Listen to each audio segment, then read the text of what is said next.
Now, is that posturing? Absolutely. Now, here's why Washington, D.C. has deemed ending this zero-line crisis a top priority. Posturing can always escalate into action. And when it comes to a nuclear war with India, the Pakistani government has mandated a trigger-happy first-use policy. It's an official policy. It's pretty easy to figure out what the first-use policy means. Yes, but the trigger event, that's the important part. Because in Pakistan's eyes, it's been triggered. And not just theirs. 20 separate UN panels have already come to the same conclusion. And unfortunately, India's official counter-terrorism expert fears nuclear war is now a when, not whether, situation.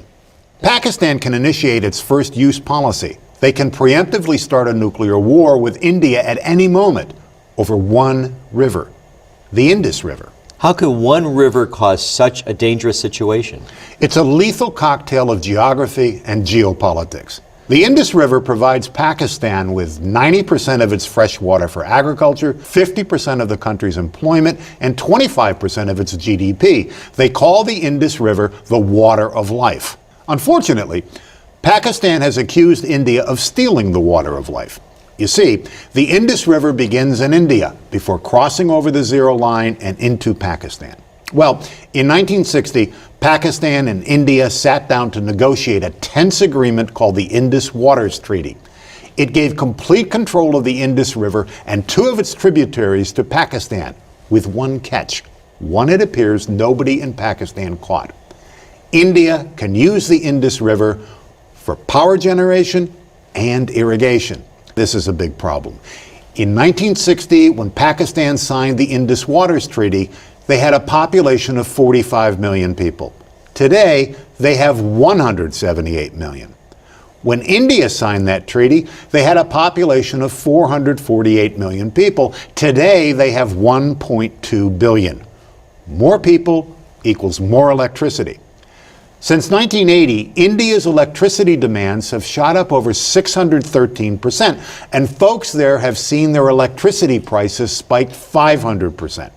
India has to double their energy production capabilities within the next few years just to satisfy their growing population. But already, sudden power outages are pushing 700 million into the dark without any warning, which is leading to fears of violent riots erupting. So that means they're faced with few choices. And the choice they initially made was a dangerous one. Early last year, India began construction on at least 45 hydropower facilities on the Indus River and its Pakistan-controlled tributaries. India's plan was to use the Indus River to boost their hydropower capabilities by 4,000%. So they are essentially damming off much of the flow of the Indus River before it even crosses the zero line. Yes, but that's not all.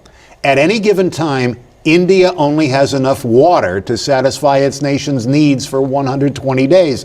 The groundwater supply for Delhi, Mumbai, Hyderabad, and Chennai are declining so fast, it's estimated they'll be gone in a few years. They haven't left themselves much of a safety net. So India is also tapping into the Indus River for irrigation.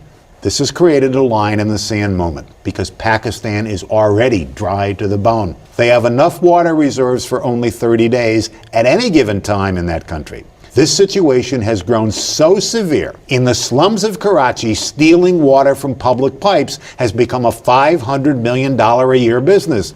They're literally selling this black market water out of the back of trucks.